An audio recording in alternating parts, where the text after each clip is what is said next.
Adami Dewan calqaba cubbuu kan namate Adami Dewan jannata akka ba'an godhe Waaqayyo.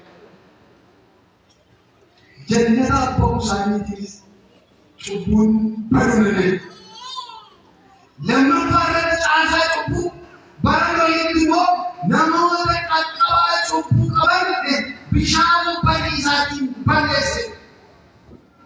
Waan lafa keessaa to remove serious in the city cubbuudhaaf cubbamaa wantuumaa lafarraa balleessuudhaaf. Mee maal tajaajila? Kunis hin danda'amu. Inni kan masaraa Baabiloon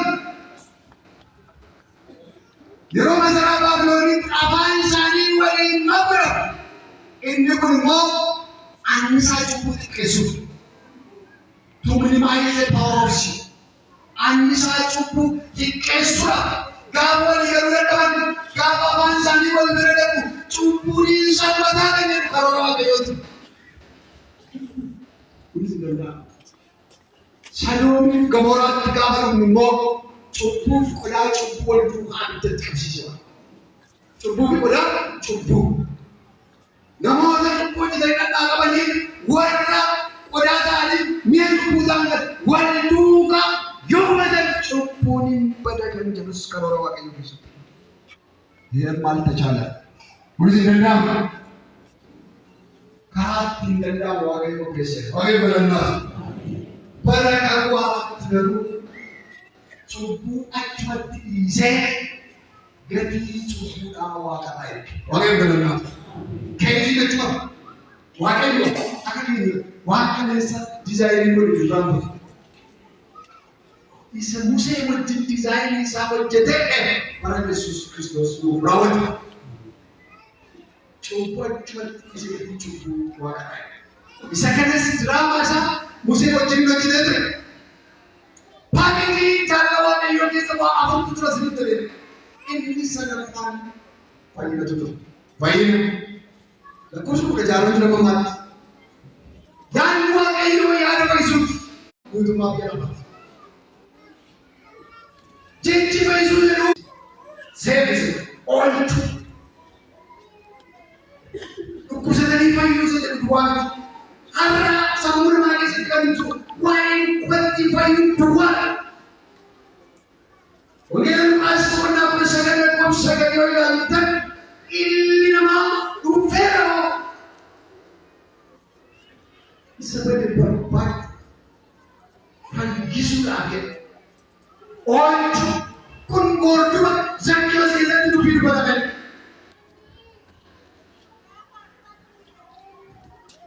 Mayina kalau bisa dilepas, angkat bisa di, oh, amannya fire, pastas, dan fire, amannya fire, lemah fire kesan jalan, presiden, kesan jalan,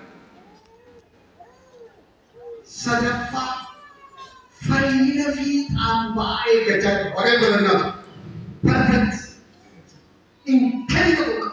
Lalu namun rakyat amma yero amma kanamu mati di dunia juga amma ini ra jadi kita selalu ikan bantu amma ini ra toko lama barat faida ke samu injana karena Paulus ini bisu semua nama dan kau semua dalam arti lupa dah hoji faida ke seni wajib wali galu itu bukan Roma saudara hujatan.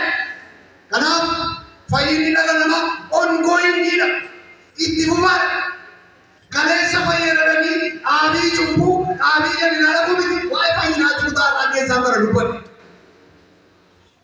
Ini sedang faili nabi tambah kecil. Dengan lupa tu, Petrus yang berapa mana, tu kalau kau shani raja. Bro tako. Wakai yang faisera, jenis kante. Ampai ini mereka kamu buat binara tiga di bawah. Jaga tadi. Memangnya sekolah yang terkait dengan sebaik itu dibuka pun. Amma akama sahaja. Wari udah kamu, Yohanes bawa nasi di lekor sekerja, gurra isaaniitiin dhaga'uu barbaadanii itti isin tolle. Sababiin isaa Waaqayyo akkana biyya lafaa maal godhe jaallateera isa jedhamu ittiin tolle. Waaqayyo mul'ata durii jaallataa jedhee Waaqayyo hunduma keenya jaallata. Yesuus irratti isaatiin hojii fayyisuu eegalee du'aa ka'uu isaatiin immoo hojii fayyisuudhaaf xumure. Pakeejii jaalala Waaqayyo keessa waa afurtu ture.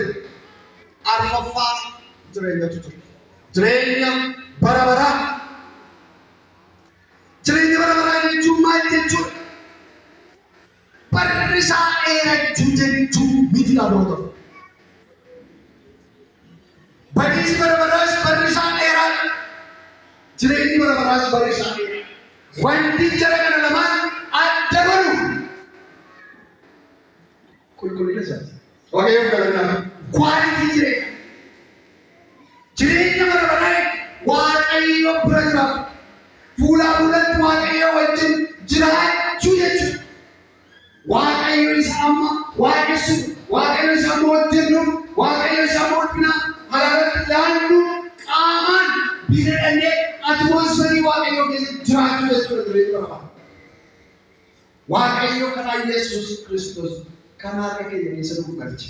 Waaqayyoon galanaa firoota hiikaan jireenyaa, hiikaan aarsaadhaa, hiikaan kennaadhaa, hiikaan fayyisuudhaa nuun galle yoo ta'e kutaan karaa kana nutti ta'a.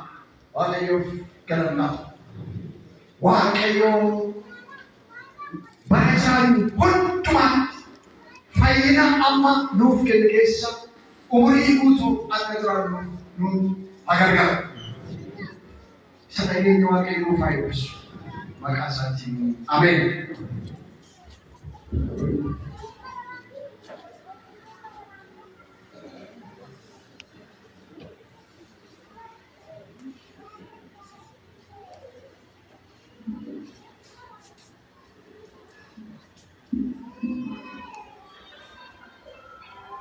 Sagalee isaa nuuf kennee Waaqayyo keenya galateeffannaa. Warra sagalee Waaqayyoo dhageessisan Waaqayyo isaanii eebbisu jechaa yeroo kana immoo yeroo itti qabeenyaa keenyaan Waaqayyo galateeffannu ta'a. Keessumsiistonni jaas ba'anii kennaa mana Waaqayyootiif kennuu walitti qabu. Namoonni galateeffachuu barbaadan yeroo kana galateeffachuu danda'u.